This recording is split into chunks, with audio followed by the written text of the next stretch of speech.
I'm Erin, and as always, I'm joined by my fantastic co-host, Evan. Evan, how are you doing today? Hey, Erin, I'm doing great. Feeling energized and ready for today's topic. How about you? I'm doing well too. You know, I had this moment yesterday where I just sat down and thought, why does it feel like some people completely turn their lives around while others stay stuck in the same place? Oh, I've had that thought too. You see someone go from struggling to successful, and you wonder, what's their secret? Are they just lucky, or is there something they're doing differently? Exactly. And then I started thinking about when I was learning English.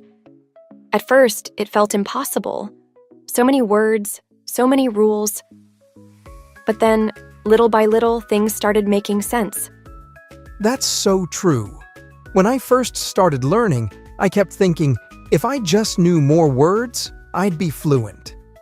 But it wasn't just about vocabulary. It was about building habits, changing my mindset, and actually using what I learned. And that's when it hit me. Life is the same way. Big transformations don't happen overnight. It's not about one huge decision. It's about the little changes we make every day. And that's exactly what we're talking about today. How to change your life. And before we jump in, we have something special for you. We've created a free PDF packed with practical exercises to help you take real steps to change your life. It includes key takeaways from today's discussion, comprehension questions to test your understanding, and grammar exercises to build confidence in your English skills. And that's not all. We're also introducing some intermediate-level words and phrases in today's episode. That's right. And we'll take a closer look at them later in Charlotte's vocabulary section, where Charlotte will break down those words and phrases, explain their meaning, and show how to use them in real-life conversations. So stick around. By the end of this episode, not only will you have practical steps to change your life, but you'll also have new English vocabulary to help you express your ideas even better. You know, Erin, thinking about what we just talked about, how life changes little by little, it makes me wonder why so many people struggle to make those changes in the first place. That's a great question. Change sounds exciting, right? A fresh start, a new beginning. But here's the truth. Most people never actually make those changes. Why? Because change is hard. Let's talk about the common reasons people feel stuck. Yeah. First, there is fear of failure. Many people ask, what if I try and fail? But what if you try and succeed? Every successful person has failed along the way. The difference is, they kept going. Exactly. The second reason is lack of direction. Some people know they want a better life but don't know where to start. They think they need a perfect plan before taking action. And then there's negative self-talk, saying things like, I'll never be good at this, or I'm just not a language person. These thoughts stop progress before it even begins. Finally, one of the biggest traps, waiting for motivation. People say, I'll start when I feel ready. But here's a secret. Motivation comes after action, not before. That reminds me of when I struggled with a personal challenge. I kept waiting for the perfect moment to start. But that moment never came, until I just took the first step. And once I did, everything started falling into place. That's a great point. And I remember feeling the same when I was learning English. At first, I thought, I'm not good at this. But then I realized, the only way to get better was to actually start practicing. Exactly. And that brings us to our key lesson. Understanding what's holding you back is the first step to changing your life. Once you recognize these barriers, you can start working on breaking them down. So, Evan, now that we understand what holds people back, the next big question is, how do we actually start making those changes? That's where small daily improvements come in. People often think they need a dramatic transformation overnight, but real change happens gradually. Have you heard of the 1% rule? Yes. If you improve just 1% every day, you'll be 37 times better in a year. That's because small efforts compound over time, just like interest in a bank account. Exactly. And that ties into the power of habits. James Clear talks about this in Atomic Habits, how habits shape our identity. Small changes may not seem big at first, but they redefine who you are over time. Right. Like reading just 10 minutes a day, practicing English for 5 minutes daily, or even replacing negative thoughts with positive affirmations. And I love real-life examples. I know someone who became fluent in English just by listening to podcasts every day. They didn't start with an intense study plan, just consistent small steps. That's so inspiring. The takeaway here is, small consistent actions lead to big results over time. So if you're listening and wondering where to start, just pick one small habit today. Exactly. And you know, Aaron, while taking action is important, there's something even more fundamental, our mindset. Because let's be honest, how we think about change makes all the difference. Absolutely. There's something called the growth mindset versus fixed mindset. If you have a growth mindset, you believe I can improve. But if you have a fixed mindset, you think, I'll never be good at this. That's a huge difference. And another thing, our brain is wired to focus on what we train it to notice. Have you heard of the reticular activating system? Yes. It's why when you learn a new word, you suddenly hear it everywhere. Your brain filters information based on what you focus on. So if you keep telling yourself, I can't do this, your brain will find evidence to prove it. But if you say, I am improving every day, your brain will focus on that progress instead. That's why reprogramming your mind is so powerful. 3 great ways to do that are affirmations, visualization, and gratitude. Right. Positive self-talk like, I am getting better every day, helps reshape our thoughts.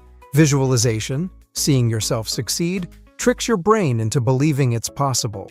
And don't forget gratitude practice. When you focus on what's going well, you train your brain to see opportunities instead of obstacles. That's the power of mindset. It's not magic. It's about training your brain to work for you, not against you. So true. Now that we've talked about the power of mindset, there's something else that holds people back: waiting for the right moment to start. Yes, so many people believe that they need to be completely ready before they take action. But here's the truth: you will never feel fully ready. Exactly. Progress comes before confidence. When I was learning English, I hesitated to start speaking because I felt like I wasn't ready. I kept thinking, what if I make mistakes? But the more I waited, the harder it became. That's so relatable. But when you finally took that first step, what happened? Well, once I started speaking, I realized that making mistakes was part of the learning process. Each conversation, even with errors, built my confidence. I wasn't perfect, but I was improving. And that's the key. There's a concept I love: done is better than perfect. Too many people delay action because they want everything to be just right. But in reality, imperfect action is always better than no action. Right. If you wait for perfection, you'll never get started. Whether it's learning English, starting a new habit, or making a big life change, just begin. Small steps will lead to big improvements over time. So here's a quick challenge for you, our listeners. Think of one thing you've been postponing. It could be practicing English, starting a workout routine, or even reaching out to someone for help. And then, just take one small step today. Not tomorrow, not next week. Today. Because action leads to momentum, and momentum leads to confidence. That's right. Small, consistent actions over time create massive change. So don't wait for the perfect moment. Make today the day you start. Speaking of taking action, have you ever noticed how much our surroundings shape our habits and decisions? It's not just about what we do, but who and what we surround ourselves with. Absolutely. The people you surround yourself with, the content you consume, and the mindset you adopt all play a huge role in shaping your life. Yes. There's a famous saying, "You are the average of the 5 people you spend the most time with." If you're surrounded by negative, unmotivated people, it's hard to stay motivated. But if you're around positive, goal-driven individuals, their energy and habits will rub off on you. That's so true. So, how can we create an environment that supports growth? First, start by following inspirational people. Whether it's authors, speakers, or even social media accounts, exposing yourself to positive influences will shift your mindset over time. Absolutely. And joining online learning communities is another great way to stay motivated. There are so many groups out there for English learners, book clubs, and personal development. When you're part of a community that values growth, you naturally start improving too. And just as important as adding positive influences is reducing exposure to negativity. That could mean limiting time spent with people who constantly complain, or even cutting down on negative news and social media that drain your energy. That reminds me of when I was learning English. I felt stuck until I joined an English learning community. Suddenly, I had people to practice with, share struggles, and celebrate progress. That made all the difference. That's such a great example. The right environment creates momentum, making it easier to grow and stay on track. So, here's something to think about. Who are the 5 people you spend the most time with? Are they helping you grow, or are they holding you back? If they're not pushing you to be better, it might be time to make some adjustments. Surround yourself with people and influences that inspire and uplift you. And speaking of inspiration, sometimes learning new words and phrases can help us articulate our goals and mindset even better. That's why we have Charlotte here to break down some key vocabulary from today's discussion. Absolutely. Take it away, Charlotte. Hello, English learners. It's time for Charlotte's vocabulary breakdown. In today's episode, Aaron and Evan introduced some great concepts about change, mindset, and environment. Let's take a closer look at some key vocabulary and how to use them in real-life conversations. Transformation. Meaning, a big change in something. Example, after years of hard work, Maria experienced a complete transformation in her career, going from an intern to a company director. Mindset.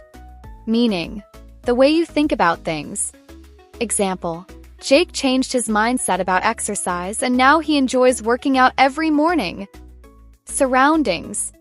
Meaning, the things and people around you. Example, Anna moved to a peaceful countryside home because she wanted more positive surroundings. Momentum. Meaning, the force that keeps something moving.